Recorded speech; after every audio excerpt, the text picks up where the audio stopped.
ओम ब्रह्मानंदं परमसुखदं केवलं ज्ञानमूर्तिं द्वन्द्वातीतं त्रिगुणरहितं तस्मैस्यादिलक्ष्यम् एकं नित्यं विमलमचलं सर्वधि साक्षिभूतं भावातीतं गगनसदृशं सद्गुरुं तं नमामि। ओम गुरु ब्रह्मा गुरु विष्णु गुरुदेवो महेश्वरः गुरु साक्षात् परब्रह्म तस्मै श्री गुरुवे नमः। ध्यानमूलं गुरुमूर्ति पूजामूलं गुरुपदम् मंत्रमूलं गुरुर्वाक्यं मोक्षमूलं गुरुकृपा। सद्गुरु भगवान की जय। स्वामी जी महाराज की जय। शिवोहम। ये जो श्लोक है श्रीमद् भगवद गीता का, ये छठे अध्याय का 36वां श्लोक है। और जो श्लोक है इसमें इस प्रकार से है कि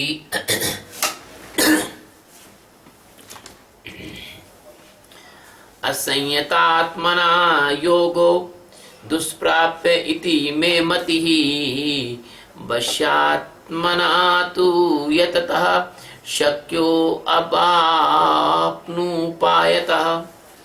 असंयात्मनः योगः दुष्प्रापः इति मे मतिः वश्यात्मनः तु यततः शक्य अवाप्तुम उपायतः।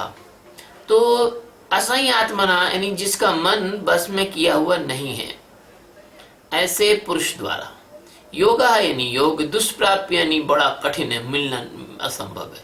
तू यानी और वशात्मना बस में किए वाले मन यतता प्रयत्नशील पुरुष द्वारा उपायता यानी साधन से अवाप्नुत यानी प्राप्त होता है, सहज है।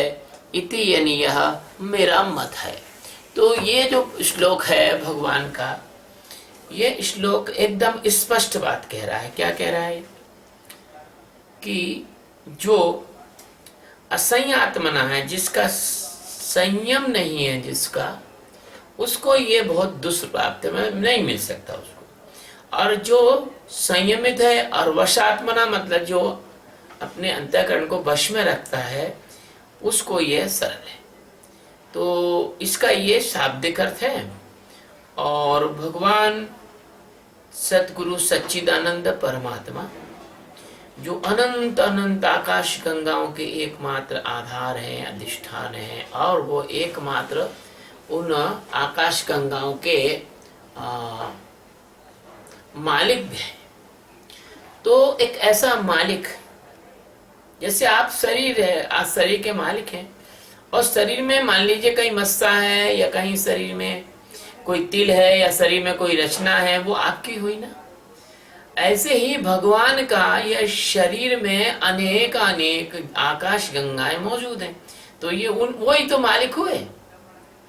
और तो भैया दुनिया में तुम जिसको मालिक कहते हो, मालिक नहीं है, वो तो मुसाफिर है, वो तो राहगीर है, वो तो धर्मशाला में थोड़े दिन ठहरने आता है ना। तो कहने का मतलब है कि अर्जुन को भगवान कह रहे हैं, ए अर्जुन, जो योग तुम्हें मैंने सुनाया है वो केवल उसी ही को फलित होता है, उसको ही वो मिलता है, उसी को वो जो है अंतिम अवस्था प्राप्त होती है जो संयमित जीवन जीता है। अब संयमित जीवन जीने का बड़ा गहरा अर्थ है। ये जो हम वर्तमान में जो अर्थ संयमित जीवन का जानते हैं, वो अर्थ अपूर्ण है।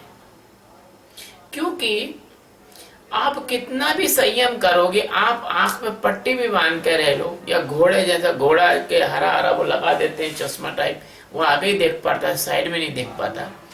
ऐसे ही अगर आप अपनी इंद्रियों को कितना भी कंट्रोल में कर लो, संयम में कर लो, तो परमात्मा उससे कुछ मिलने वाला नहीं है। क्योंकि जो इंद्रियां हैं उनसे तो परमात्मा अलग है, इंद्रियातीत है। तो इंद्रियों से कैसे मिल जाएगा, इंद्रियों के संयम से कैसे मिल जाएगा। तो भगवान ये कहते हैं कि आपको सदगुरु के चरणों में अगर आप समर्पण करते हैं, आप सदगुरु के चरणों में समर्पण कर दें, तो आपका जीवन अपने आप संयमित हो जाएगा। आप सदगुरु के मार्गदर्शन पर यदि चल नहीं सकते तो आपको यह योग दुष्प्राप्य नहीं मिल सकता। आपको योग कठिन ही नहीं बल्कि आपके लिए फिर यह असंभव ही है। यहाँ आत्म असंयत जो शब्द है उसको यह बताया गया है कि जो आदमी इंद्रियों, मन, बुद्धि और चित्त के आगोश में रहता है, उसकी बेहोशी में रहता है, उसके प्रभाव में रहता है, उसके हिसाब से जीवन उसका गाइडेड होता है, उसके जीवन को चलाते हैं, तो वो व्यक्ति कभी भी सिद्धि को प्राप्त नहीं कर सकता, कभी भी योग को प्राप्त नहीं कर सकता। क्योंकि आपका जो मन है वो सदगुरु की बात को सुनने को तैयार नहीं होगा, आपकी बुद्धि उसको समझने को तैयार नहीं होगी, क्योंकि मन एक अलग से ही राग छिड़ के रखता है। सदगुरु कहते हैं उनको सुनने नहीं देता वो। तो यदि आप समर्पण करेंगे तभी आप कदम उठा सकेंगे इस ओर, और आपको कोई भी रास्ता है नहीं इससे बचने का, है ना।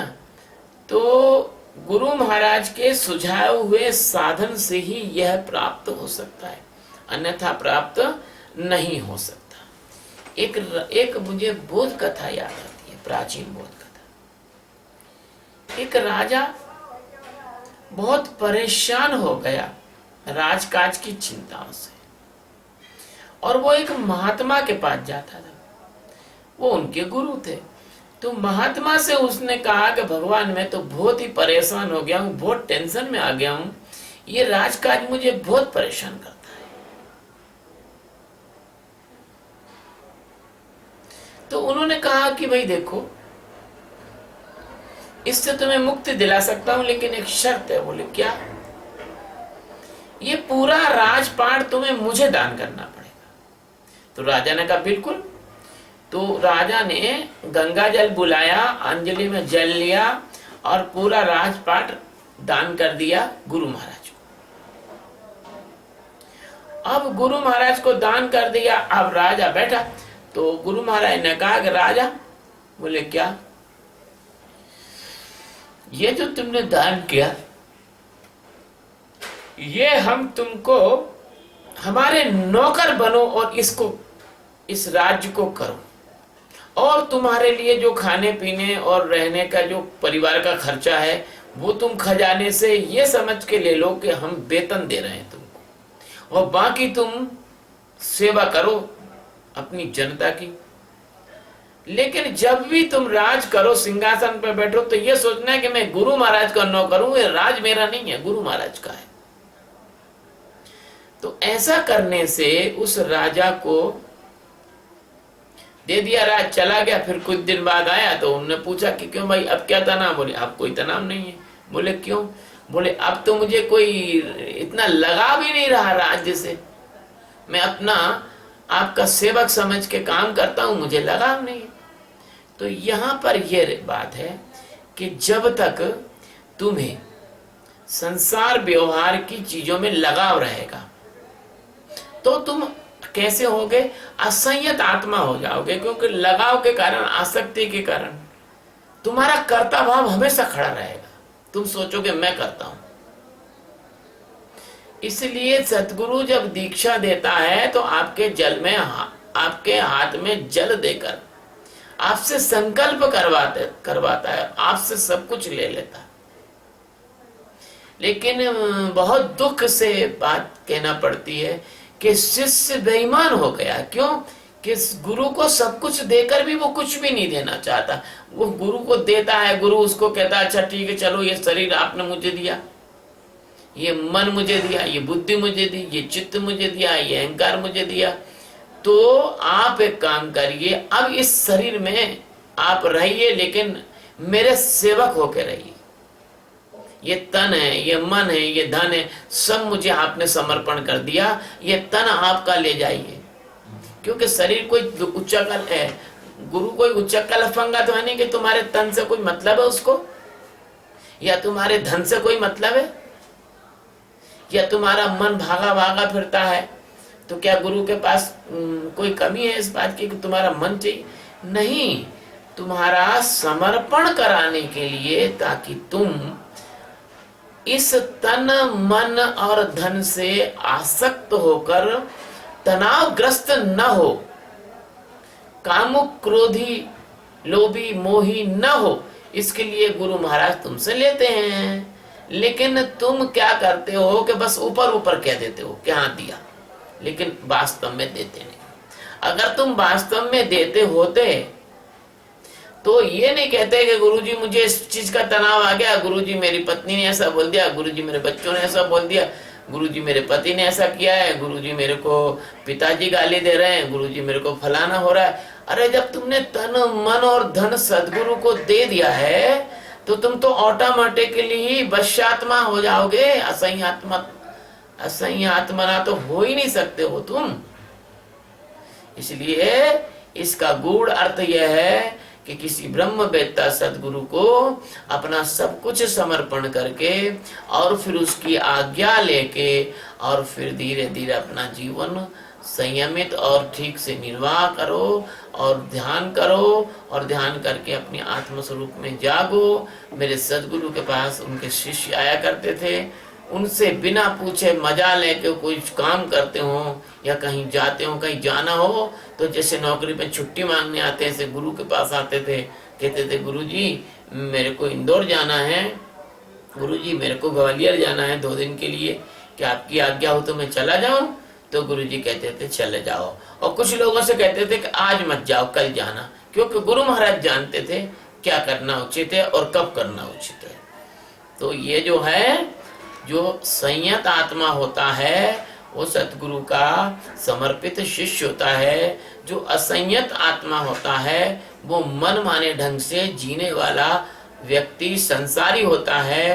क्यों ना वो अंधा होगा, क्यों ना वो मूर्छित होगा, क्यों ना वो कर्ता भाव में फंसेगा, क्यों ना वो भोक्ता भाव में फंसेगा, क्यों ना वो सुख और दुख के जंजाल में फंसेगा, क्यों ना वो जन्म और मृत्यु में फंसेगा, क्यों ना वो मन की अशांति से जूझेगा, क्यों ना वो अंदर तनाव में जिएगा, क्योंकि वो व्यक्ति मन माने ढंग से जी रहा है, सतगुरु के अनुशासन में, सतगुरु के प्रेम में, सतगुरु के समर्पण में नहीं जी रहा है। जो सतगुरु के समर्पण में जीता है उस व्यक्ति को परमात्मा बहुत आसानी से और बिना किसी ज्यादा प्रयास के मिल जाता है।